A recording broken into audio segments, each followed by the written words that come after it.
Hi guys and welcome to the channel. My name is CreatedLeague and today guys we are going to present the guide that you've all been waiting for, the community created the Purifier. Yes, we have a new build for you guys for the next league and this build is a banger guys. Here we go guys.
Alright guys, let's talk a little bit about why we made this build specifically. We were looking for a replacement for the Shockwave Totem build. The Shockwave Totem build is an excellent build, as I've shown you guys in the showcases for 0-hit Sanctums and Blight Ravage maps.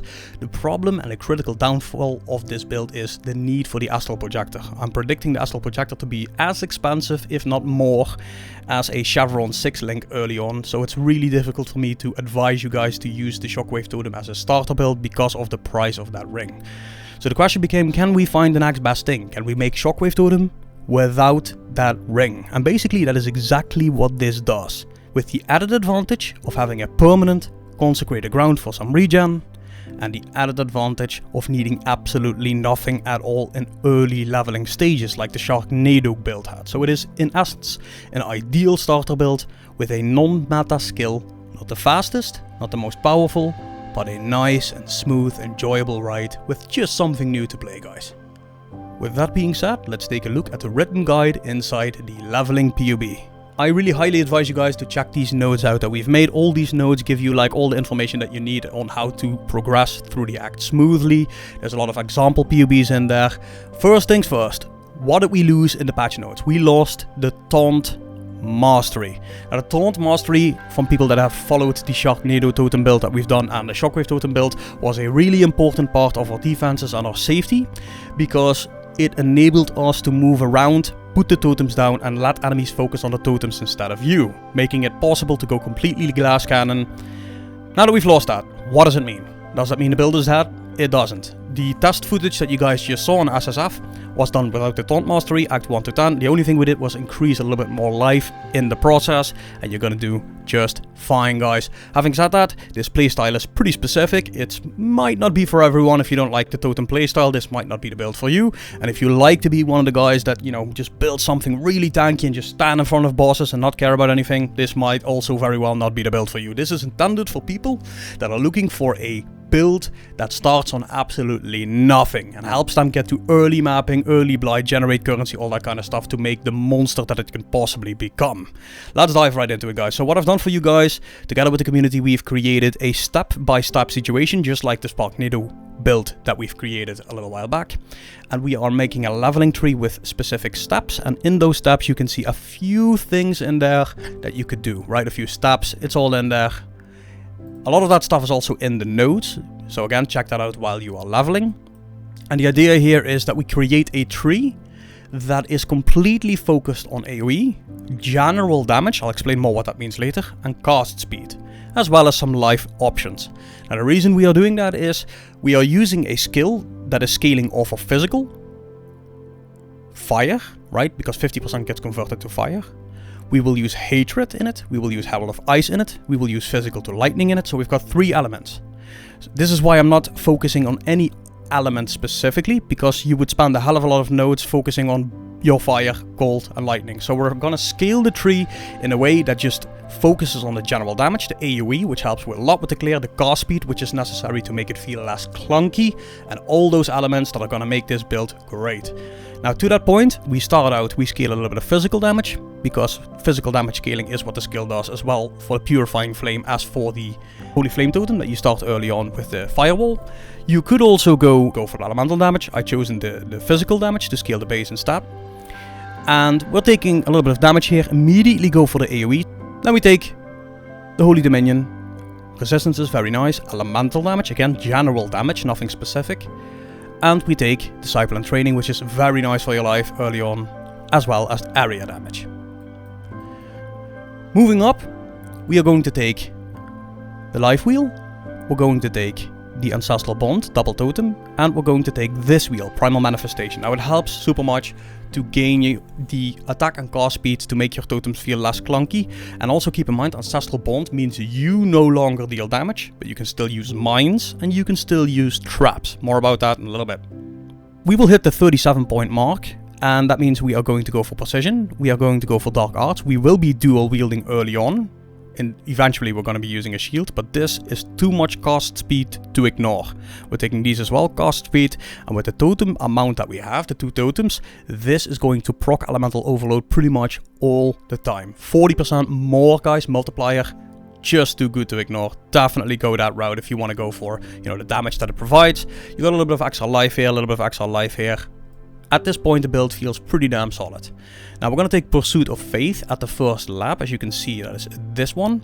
And Pursuit of Faith gives us 100% increased totem duration, which is nice. That means if you put your totems down you can focus a bit on your movement and your mines, which adds a little bit single target damage as well for pre-buffing.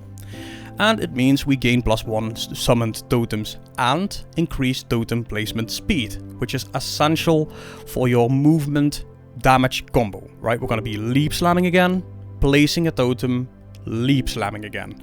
And the faster you can place that totem, the less delay you have between your movement and totem placement, the less clunky the build feels, and the better the progression will be throughout the acts. So this is going to be our first ascendancy point that we take as a Hierophant.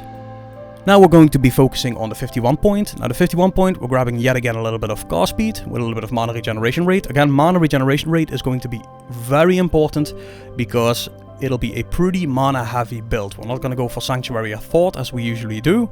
So the cost of casting these totems eventually is going to be pretty high. We want that, more about that later. But early on that does mean you need your mana regeneration to kind of have that fluidity of gameplay. Now we are losing the Taunt Mastery, so I've disabled it here, but what you could do is change 5% of damage from hits is taken from your nearest totem's life before you. That is a simple 5% damage reduction. If it's worth it to you, definitely go for that. Easy safety right there. So we're taking the cast speed here. We're taking the cast speed here. And now our volume of output will make it so that when we move, it's just super smooth, right? You move and everything around you just dies, as you've seen in the footage.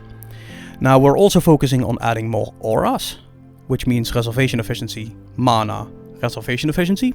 And the auras that we're adding specifically is going to be either Hatred, if you don't really care about safety too much, or you stick with Herald of Ice in a combination with your Defiance banner, Fatality, and a higher level Clarity, which is going to help you with, just a bit more smoothness. Damage should not be an issue as long as you combine with the 2-link Stormburst Mine for single target, and while you are moving it shouldn't matter at all because everything around you is going to die anyway. So we've got the 63 points, we're going to add AoE, just like here. AoE is going to help a lot with the overlap. We're going to add this little point, we're going to add the Life Mana Hybrid, again helping with auras but also with your safety, and this node is just too good to give up. Spell damage, cast speed, a little bit int, definitely nice to get. At some point you're at Act 6 or 7 and you're going to travel this way. Now this is the first traveling situation where you're using multiple nodes where nothing really happens with your build, right? You're not really increasing in power all that much, and I know that when you're leveling through the acts it can feel like a waste of point if you're traveling a distance like this and you just don't feel like you're increasing in power much at all during a certain point. But the interesting thing is Act 6 and 7 have multiple skills like killing the goat and killing that poison boss and multiple things. Act 7 as well, where you get like 2, 3, 4 skill points. So this traveling becomes quick. You don't really feel that you're traveling here and losing anything. And again, guess what guys, 30% increase area of effect, little spell damage. You're gonna notice that that is a very, very nice increase indeed. Second lab, you might have seen that we've changed something here. So we're no longer using the Deep Thoughts. You could still do that if you want to add more auras. This is an optional change that I've made. So I've removed this. And instead we've gone this route. And the reason we did that is because we are now going to be scaling Arcane Surge. Now Arcane Surge grants 20% more spell damage to you, more as a multiplier, and it gives us cast speed, mana regeneration rate.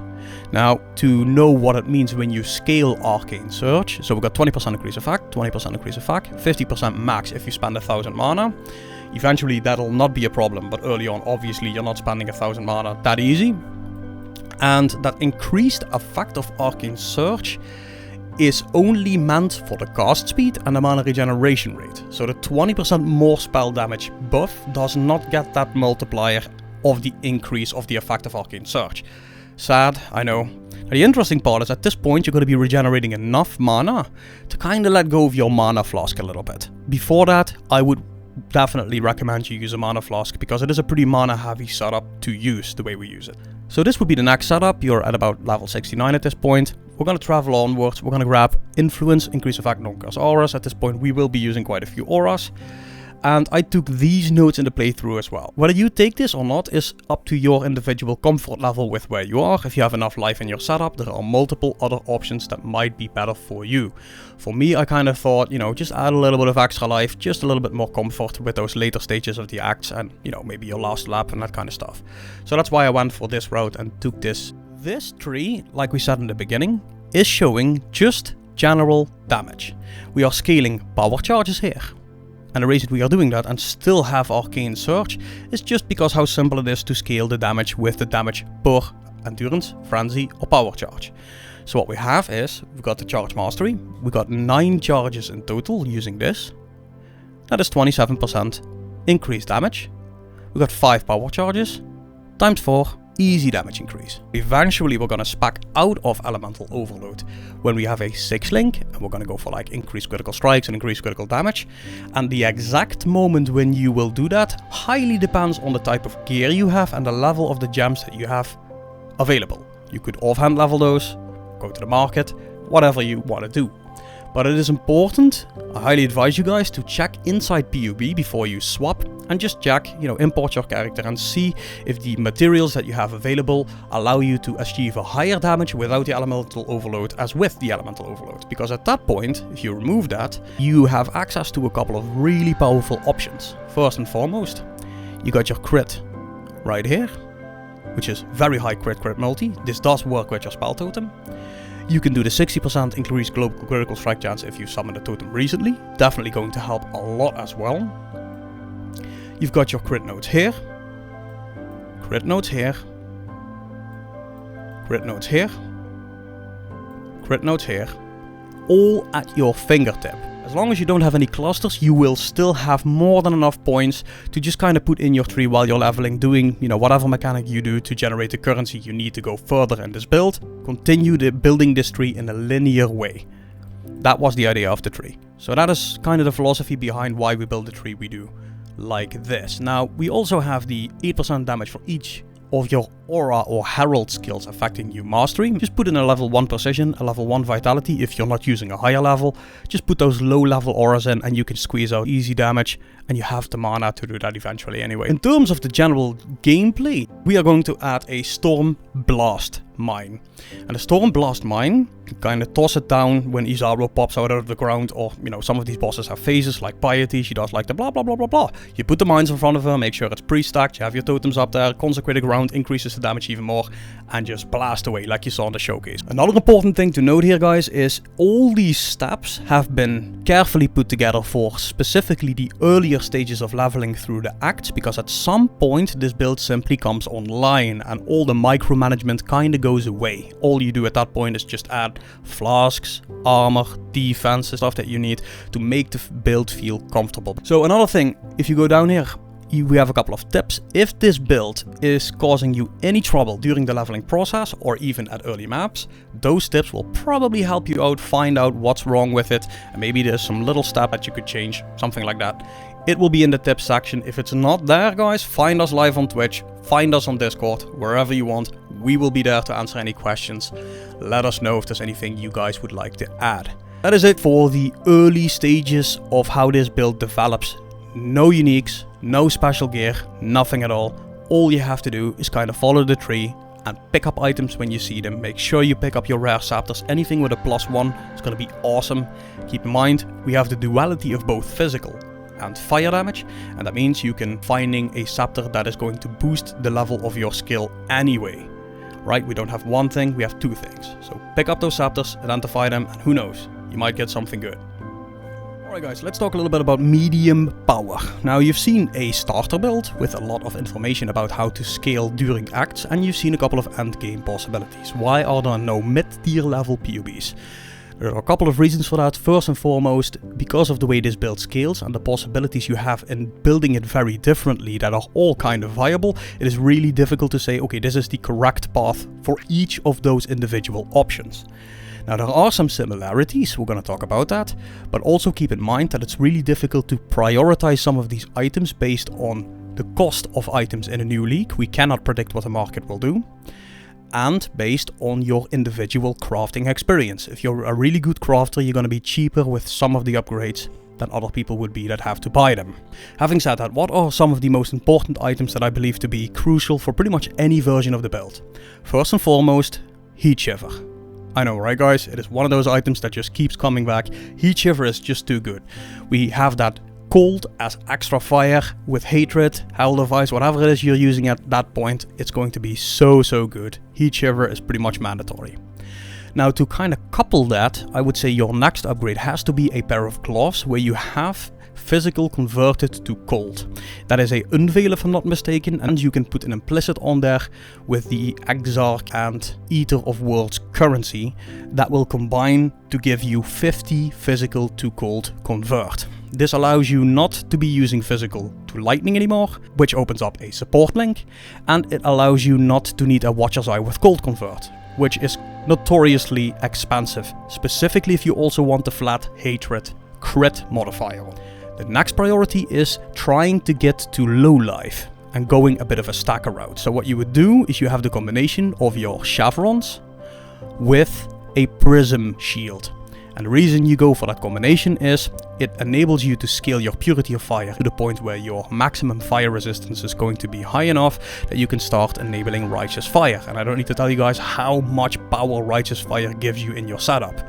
It also enables you to use that shield to have your reservation cost life versus mana, enabling more auras and enabling low life. This is basically what I would call your medium path to go for in terms of uniques and kind of interacting with each other. Everything else is up to your individual crafting level, market prices, how you can get the upgrades, whether you feel you need the upgrades, whether you think you need to go for a bit more defense or offense. You can kind of work around the concept of what you feel this build is going to be for you. And from there, guys, you can kind of start scaling towards the endgame versions that I've shown you guys in the previous showcase. Alright then, guys, as you can see here, I've created a couple of endgame options for you guys to take a look at. And the reason I've kind of went for these endgame options is because it is important to kind of think ahead and think, okay, this feels really nice in maps, but will it have the power? So it was important for me to kind of mock up some endgame versions, and let's take a look at this and kind of look at what we're looking at here. Now, some of these builds have very specific purposes, others are more balanced. You can probably see from the DPS that some have a bit more defense, some are just glass cannons for 0-hit Sanctums and Blight Ravaged, as you've seen in the showcase. That was this specific setup that you saw in the showcase. Let's start with the bit more balanced build. So we have a bit more balanced build here. The items that we are using are mostly rare, pretty good items though. And the idea behind this build is just to provide you guys with an option. I know a lot of guys like that, with a little bit more EHP, right? So we got what is like 34k EHP. It'll never be a tank, guys. I don't think that's the kind of build that this is. You could potentially make it, but with some severe damage penalties that kind of make other builds the better build. So we've got 95% chance to evade. We've got some physical damage reduction, not too bad at all. 99% suppress. I try to kind of put some balance in there. Not optimal, but you know, you still squeeze out about 84 million pinnacle DPS, which is definitely respectable. It is a bit of a stacker. We are incorporating quite a few auras. As you can see, we are using a hell of a lot of mana here because we scale the casting high amount of cost per cast, scaling the Arcane Surge, giving us a high output. And this is kind of what you guys, what I advise you guys to go for if you want to have a bit more balanced version. Again, endgame, this is not something you have in yellow maps, but something you can kind of aim for, an idea to build around.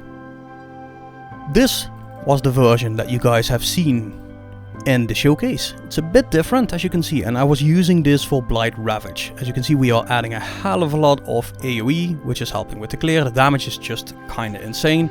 We are losing quite a few of the stacker elements that we would be using in the other setup, so we have less auras. We don't use the skitterbots anymore, because let's be honest, the area of effect of the skitterbots is very localized, and when you do a Blight Ravage map, you kind of want to have your damage all across the screen, making the skitterbots kind of obsolete, if you ask me. So this would be something I would recommend if you go for like Blight Ravage. You got like nice amount of AoE here, and 29 radius. The Shockwave is absolutely insane, and it will just, this is the kind of setup that will definitely cost you a little bit of currency, but by God, you're gonna make a lot using it. Now, we are doing a couple of interesting tricks here. As you can see, we are no longer using a Watcher's Eye that converts us 40% of our physical to cold, which we would usually do if we would use Shockwave Totem. Now, we don't need that because we have the 50% base conversion, and we can go for a 39% physical to cold, like this, and then add a bit of physical to lightning, giving us shock, which we lose by losing the skitterbot. So this is a really nice little trick to just add that extra damage layer there that shock provides. It's a pretty damn nice increase for just that little trick. So yeah, you can just check out these POBs for yourself. Obviously, if you have any questions about them, you can find me either live on Twitch or on Discord. We're always willing to help and yeah, explain a little bit more. Now, all these versions have some things in common. This is the version I'm going to be pursuing. It is very much so in line with the versions I've showed you guys on Twitch. For the Shockwave Totem, for Blight Ravage, for 0-hit runs, Sanctums. This, I believe, is the run to go for if you go for 0-hit Sanctums, which is what I'm going to be focusing on. And it is going to absolutely demolish those Sanctums. We are looking at about 100 million per totem. Got 5 of these totems. And again, it looks very similar. But the difference here is in the gear. So we have an insane wand here. And everything we do is just built to be ridiculous. Single target everywhere. That's all we do. I know these are expensive setups. These are not meant for you to say, okay, this is how I need to build it. This is a window in the possibilities of the build. And I think that's kind of what I'm trying to provide here, more so than saying, build it like this.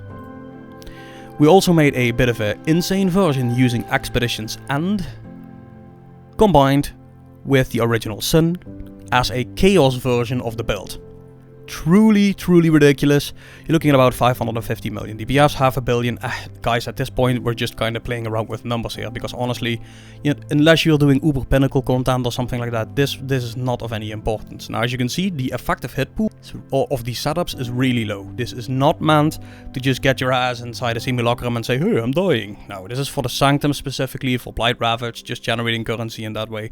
It is a specialist, not a generalist. I'm gonna go this direction or that direction. None of these are a fixed way to build it. All of them are an idea how you could build it. Kind of play around with it as you choose. And like I said, any questions, just find us.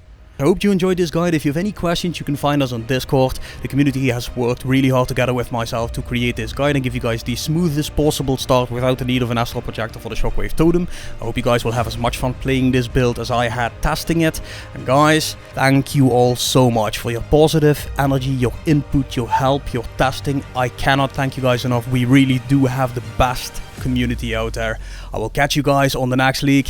Have fun, guys. See you later.